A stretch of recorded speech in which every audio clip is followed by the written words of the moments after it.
Pilwalkot Cimahi 2024 memilih siapa? Mencuat 5 besar kandidat memimpin kota Cimahi. Beberapa nama kandidat calon wali kota Cimahi sudah mulai muncul di masyarakat. Pilkada Kota Cimahi yang akan diselenggarakan pada November 2024 diprediksi akan diikuti oleh lebih dari 2 pasangan calon wali kota dan wakil wali kota. Nama Dik-Dik, Ngatiana, Ahmad Zulkarnain, Ali Hasan dan Supiyardi berada pada urutan 5 besar. Menariknya nama Supiyardi yang sebelumnya tidak diperbincangkan dalam kandidasi, justru masuk dalam urutan 5 besar. Dihubungi secara terpisah, pengamat politik dari Unpad yang juga merupakan Direktur Eksekutif Polsig, menyampaikan kelimanya tetap berpotensi untuk diusung oleh partai politik dalam Pilkada Kota Cimahi 2024.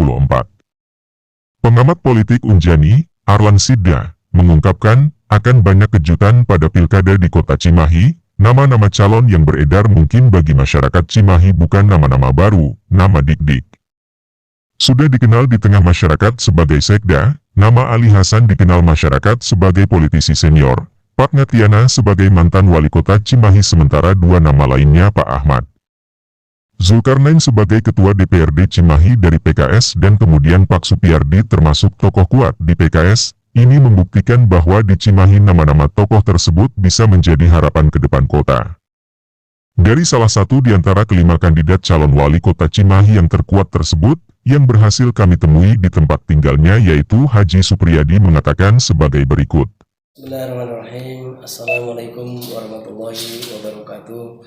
Saya atas nama Haji Supriyadi, salah satu anggota DPRD Kota Cimahi dari fraksi PKS. Perihal pertanyaan dari teman-teman media terkait dengan hasil survei Dr. Yusa, salah satu dosen Unpad ya, dia mengatakan memang pada dasarnya survei itu dilaksanakan dengan baik, ya tidak ada intervensi manapun ya. Oleh karena itu dari hasil analisis survei tersebut, memang setelah dianalisa saya salah satu menduduki posisi yang tertinggi yaitu 40%, kemudian Bapak Dik Suratno di posisi kedua yaitu 37%, kemudian juga Bapak Ngatiana yang menduduki posisi ketiga yaitu 35%, kemudian Bapak Ahmad Zulkarnain menduduki posisi 30%. Oleh karena itu, kalau kawan-kawan media bertanya, tentunya memang sih itu dilaksanakan dengan baik dan proporsional, tidak ada intervensi dari manapun.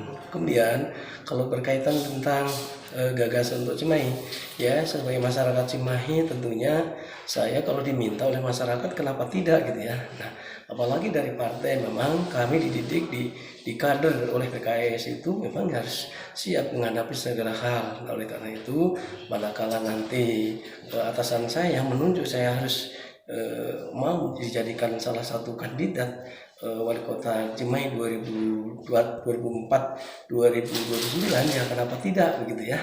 Ya insya Allah saya akan laksanakan dengan baik dan mudah-mudahan masyarakat juga bisa kerjasama dengan baik, kerjasama dengan baik, dan mudah-mudahan harapan masyarakat itu kan Cimahi maju gitu ya.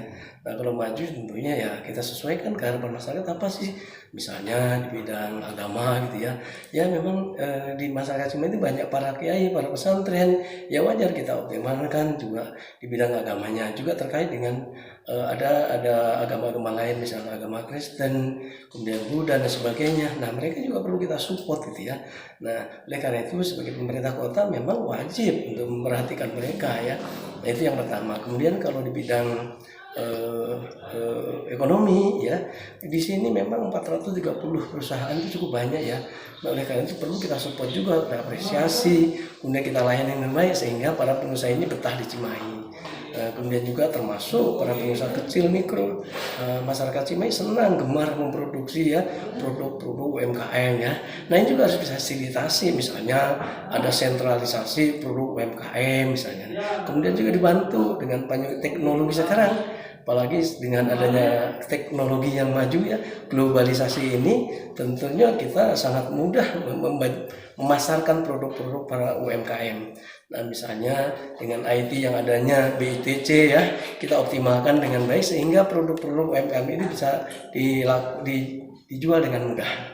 Selain itu juga selain ekonomi, penguatan di bidang infrastruktur ya. Infrastruktur ini sangat penting karena apa? Memang infrastruktur ini salah satu sarana untuk betahnya masyarakat ada di Cimahi, juga para pengusaha ya, supaya betah ya infrastruktur bagus, jalan-jalan bagus, jangan sampai terjadi banjir gitu ya. Nah kemudian jalan-jalan bagus, ngelecir, insya Allah betah para usaha itu. Kemudian selain itu di infrastruktur diperhatikan bagus. Selain itu juga ada lagi ya, ada hal yang lain. Perlunya kita bangun ya, pluralisme. Ya. Karena apa, di Cimahi ini tidak sedikit ya saudara-saudara kita, teman-teman kita dari beberapa daerah ya. Indonesia ini terdiri dari berbagai suku bangsa, kemudian juga di sini ada daerah militer yang terdiri dari berbagai suku campur aduk di sini. Nah, di sini harus munculnya pemahaman tentang pluralisme sehingga saling menghargai, saling memajukan, sama-sama membangun persatuan dan kesatuan sehingga Cimahi jadi maju. Nah, itu diantaranya gambaran-gambaran singkat ya. Selain ada sosial tadi, kalau pluralisme itu terkait dengan sosial ya. Itu mungkin gambaran singkat yang perlu saya sampaikan. Satu lagi punten, ya maaf. Dari PAD ya, yang selama ini kita memang lebih optimal kepada PBB, pajak daerah itu ya. Nah, kita akan support bagaimana caranya Cimahi ini ada penghasilan di luar PBB, misalnya muncullah Bank Cimahi, muncullah hotel-hotel di Cimahi, muncullah sarana prasarana yang sehingga bisa meningkatkan PAD Cimahi di luar daripada pajak daerah. Itulah diantara mengoptimalkan bagaimana